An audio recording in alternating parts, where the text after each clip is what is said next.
betul gitu Nabi Muhammad Penghulu gitu Wahai sahabat Tolong saudara Assalamualaikum Ya kiwani Dengan kekiasan Kapiru mandiri Kullu nasi Saikatul mauti Tiap-tiap nomor nyawa Menanguasa kijomati Oh inna amanat di bandalari Lola kita berkira-kira kiamat apabila tiba zaman berubah dari Nabi Muhammad Nabi daripada matinya mantulah turunan datangkan kayu-kayuan seumpama kate di pucang angin tarabang kate sawakatu itu dah jalalat kebenayo insan labagagagage Allah lakalla manyolalare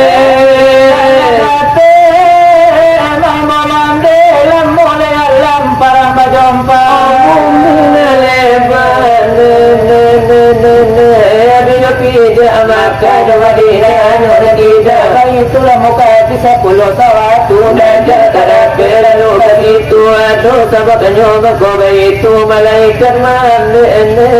beribu-ribu itu lalu kiamat hari alhamdulillah guru lam hati coba naminda kita dimulai ala tobat kita mengerti ini jangan menyasar kemudian Assalamualaikum karena sidang apalagi kita berada di ranah mina adalah tambang de hujan telah kuat depannya telah kau dimasukin di mana pemalam limbau nak kalah kalau nak lucu kau dipakai dagang lalu dah orang datang ada keleru lagi minum dia kata satu lagi dan dia goyang maju dia darah dia bunyu dia untuk negara Laila malu kalau tak ingin ayah ibu bandingkan tu baru lah dapat lucu lah dia ragu laju ibu kalau mati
Hãy subscribe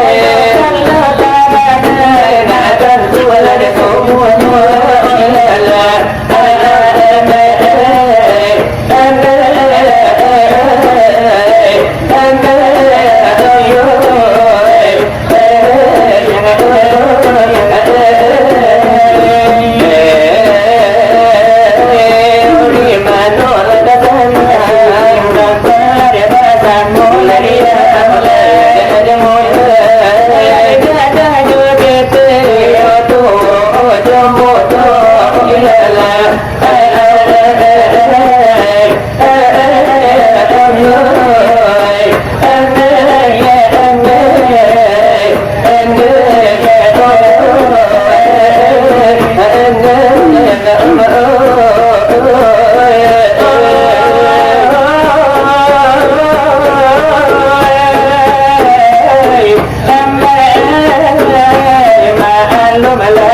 Gõ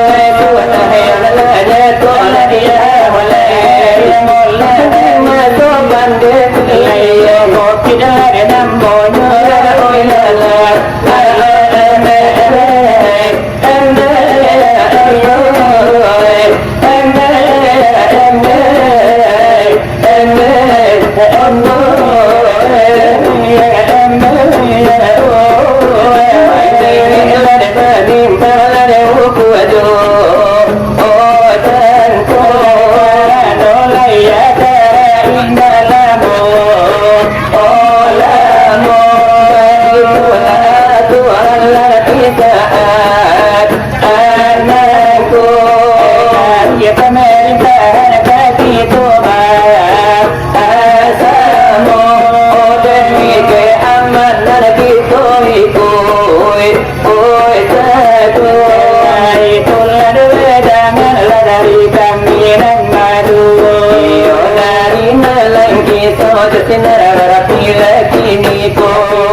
mencari lada iona patu galai pari lada iona tanyang dari galai mono pagi nalla sampai lada iona patah lego kete la sampai lego gada la sampai no tu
itu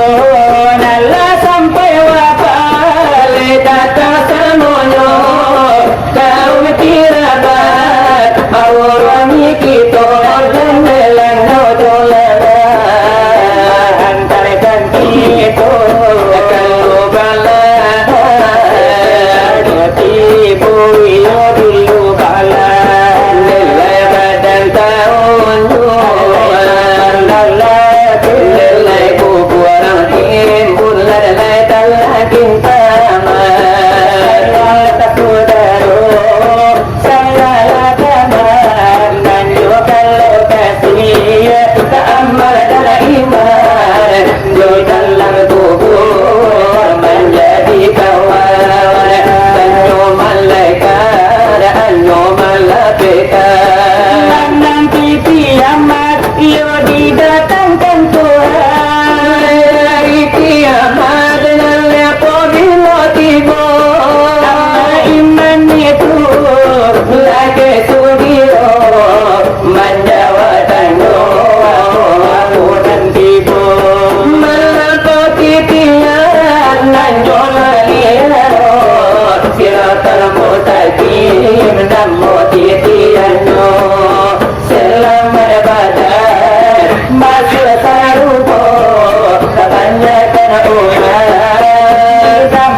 itu yang anak putri jago aku sebagai penutup acara di dalam basi lawaranku oi kanu bakanakan oi desa bantadaku kisah dalo panitia olah senangi oi dekiko yang deladate osatu edepelo tabalagio dan kiro-kiro itu depan dayora jojan nangiyo desa bantadaku itu layu alamagala buli baca doiyo ramu-ramu ya itu nanniyo para tokol iyo nanamasiyo denyo jomlo iyo layana ay modo mata iyo dipandang ay lago matu sangat yo yo debatamu nan ninyo yo masih marano yo kapatang basila wadah pulo indah ay kawanan dari situ memang di daerah sungai asam beliau yo pulo jadi jangan yo yo dinalu buat pandan yo ay beliau denyo yo untuk di tahun yo de kamu ko beliau ada surang lama jadi itu mudah-mudahan basamu sudah itu beliau dan nala baru matamu oi kami olah doakan niyo ka Tuhan ada yang ngasuh sebagai iyo dewe jangan iyo jadi derasono iyo ada tak kurang iyo maaf yo kami tingko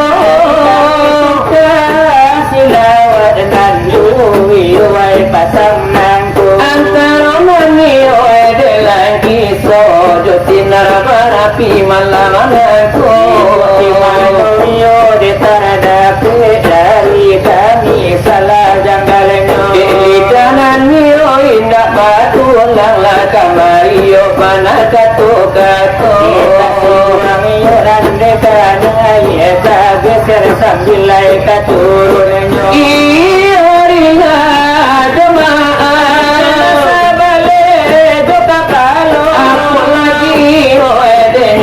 Itu memang sana sudah bahirayo Iyo ladenyo korban Iyo edeka papangananku Ingin etino walfaidin Ni maaf iyo kami pintu Iyo buat dengan dalam Iyo tak sungguhan dan sungguhanyo Iyo itu yo denyo Nana abarasia lagi ni dalam dadu Kadar lewe jaman Jadi atunyo Lagi malam itu kami lagi dapat hidup Memang kaya daripada kuman Ngambang iyo curito Karena daripada bilang pisau bagi tuduh Kata ia tinggi ala panjang lokasinya Apalah daripada kami lagi kembali laju kapal Dari iyo ampun kaki sampai iyo kata balo Dari mano iyo segalo Lejo mama lejo Lejo mudo Lelayati Lejo kata Iyo lejo lagi Segalo iyo lejo sana Bintang adalah sajua lejo makanan lalama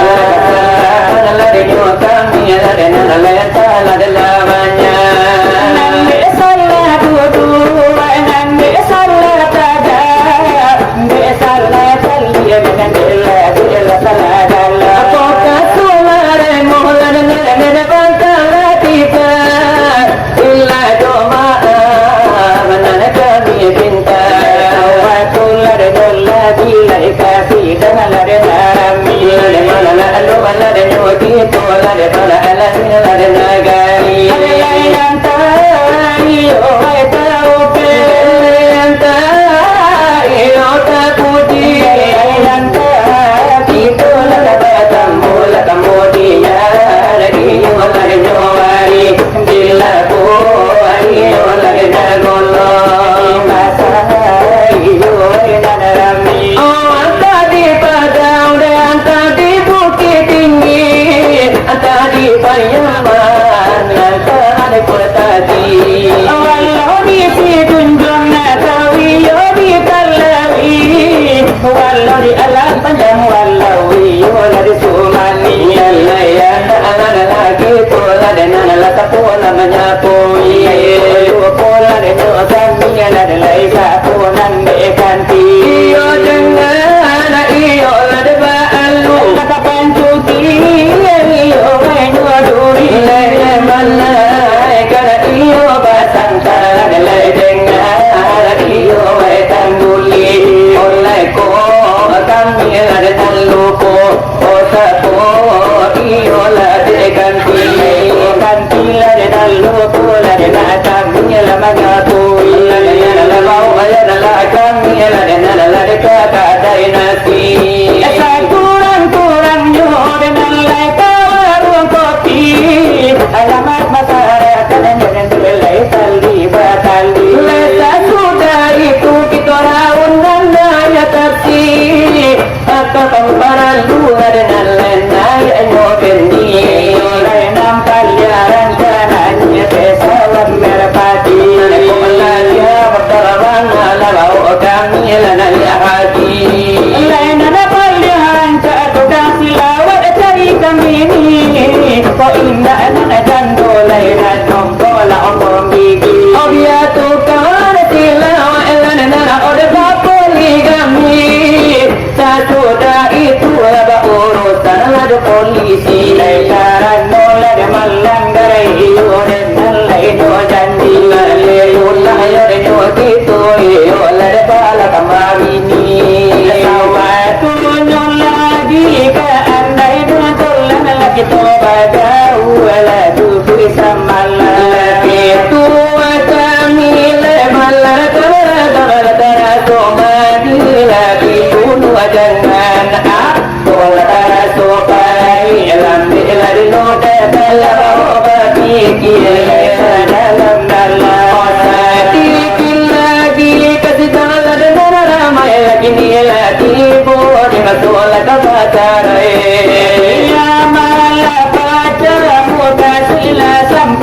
bapak sakinah jogalla abadai kami kapula mungkin jodoh kagum sai sawatula ikadusan nabi siko eko iman dari tu katu itu lababana mare itu alana koado kai pasangkan kami kadu de pasangnya sinar bagi jol lagi sawadu ejo angin lalu pasang larikan dulu apa indah sampai de amir sunyo ejo purun sabah pasang larikan dulu apa indah sampai de purun sunyo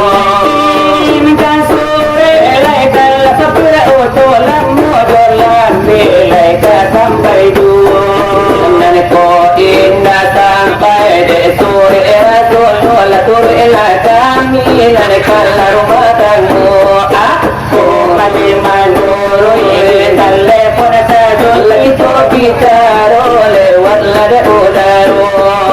dan insya Allah kami menari mursana di siku didoakan oh didoakan banget Tuhan masuk umuana panjang sakinah muradu ibadah laika Tuhan tambah layan dan ku atulah nama gali bala buru wala gali nyo bagi dan murah sadang melu tajuan mano iyo nana peka wala ayu golongan mano iyo na bataran alaga